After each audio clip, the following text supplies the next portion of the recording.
नगेशिया समुदाय का नाग गोत्र या नाग वंश से सीधा संबंध माना जाता है। इसकी पुष्टि वे स्वयं करते हैं। इनका इतिहास और लोक मान्यताओं में नाग गोत्र या नाग वंश से जुड़ाव के मजबूत संकेत हैं, जो इनकी सांस्कृतिक पहचान का एक अभिन्न अंग है।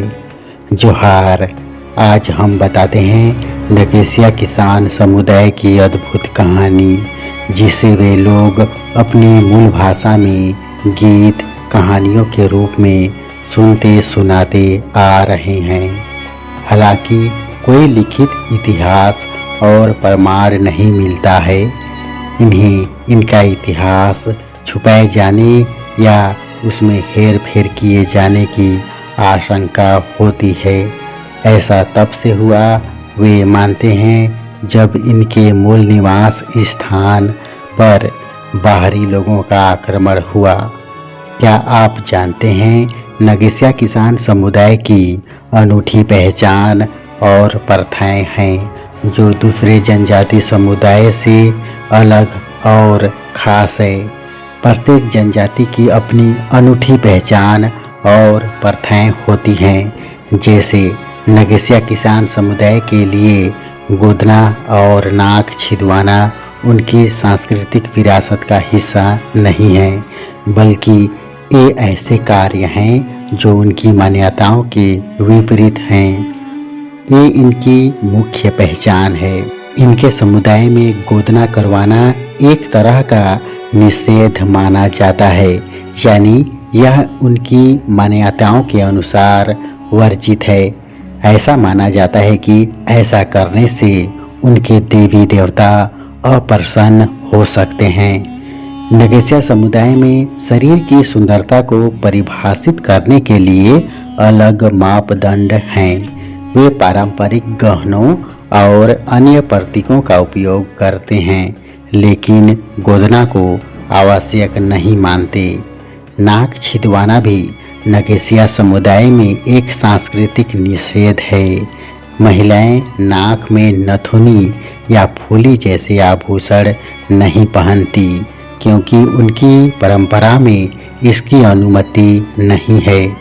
ये समुदाय प्राकृतिक सुंदरता पर अत्यधिक जोर देता है और नाक को बिना छिदवाए ही सुंदर मानता है। यह उनकी मान्यताओं और सौंदर्य बोध का हिस्सा है।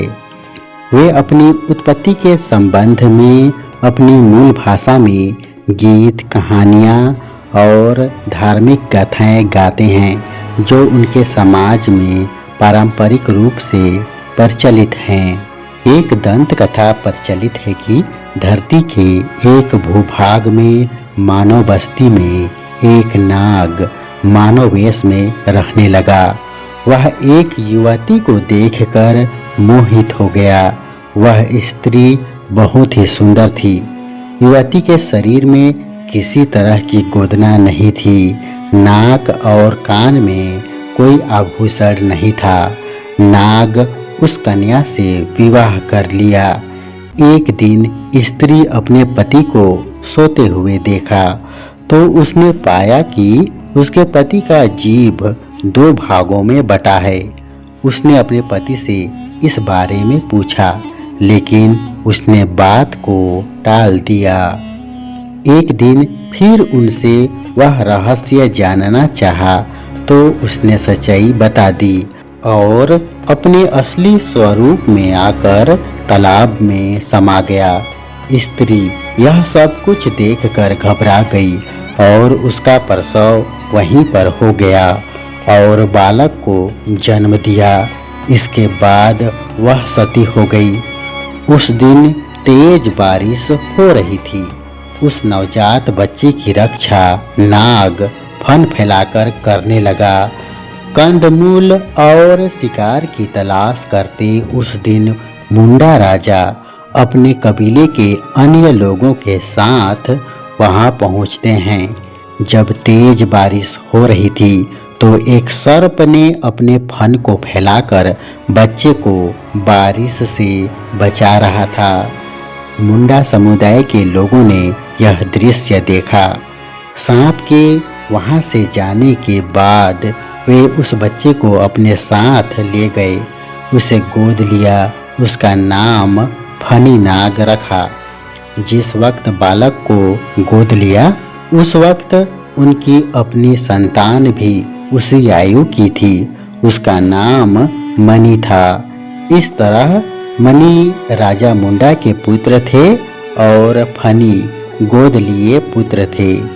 नाग से जन्मे उस बालक को दत्तक पुत्र के रूप में पालन पोषण किया और दोनों बालक रंग भेद में एक दूसरे से समान थे।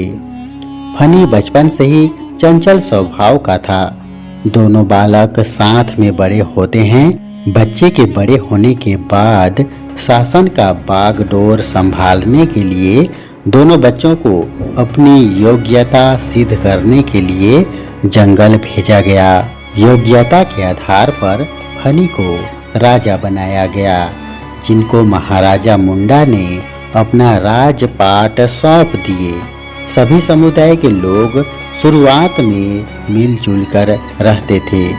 कथा के अनुसार फनी नाग ने विवाह के लिए ऐसे महिलाओं को चुना जिनके शरीर में किसी प्रकार के गोदना नहीं थे, नाक नहीं छिदवाए थे। ऐसे महिलाओं से संबंध स्थापित किया, जिसकी संतानें नगेशिया या नागवंशी कहलाई।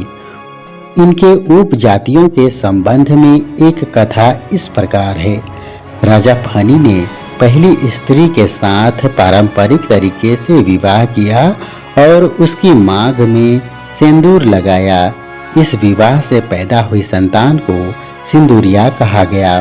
दूसरी स्त्री के साथ विवाह के दौरान उसने मांग में तेल लगाया।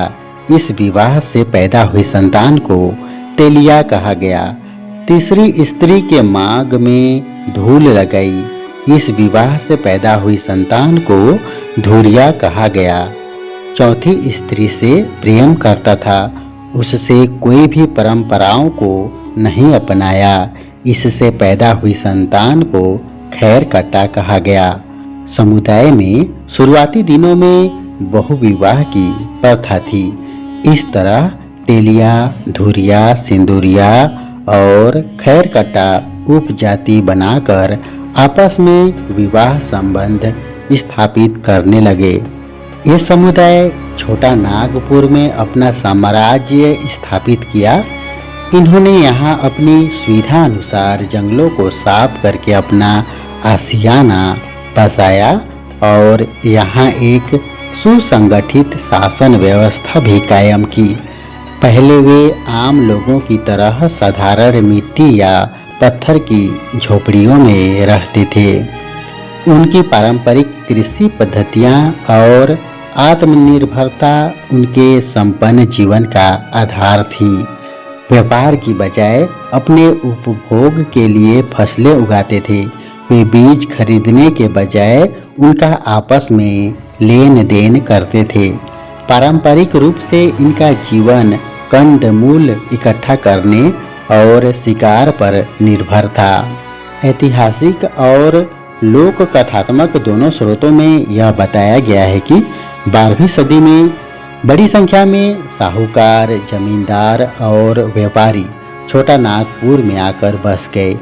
इसने आदिवासी लोगों को शोषण और भेदभाव का शिकार बनाया। मुगल शासन के दौरान समुदाय को कई तरह के शोषण और अत्याचारों का सामना करना पड़ा। उन्हें घोड़ों और हाथियों के लिए चारा व अन्य साधन उपलब्ध कराने पड़ते थे और कई बार उन्हें जबरन मजदूरी भी करनी पड़ती थी।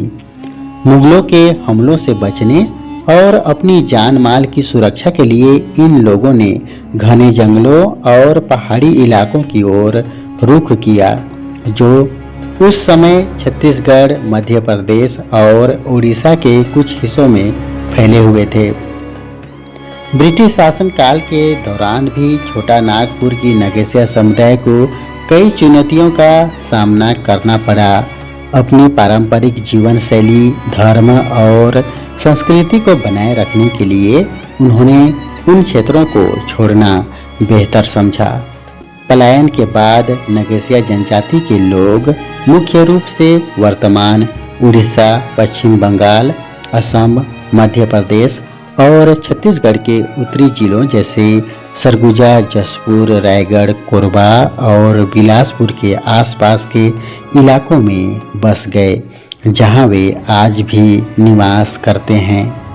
जो रह गए, जो आसपास के ही जंगलों में छिप गए, वे आज भी झारखंड में छोटा नागपुर क्षेत्र में निवास करते हैं।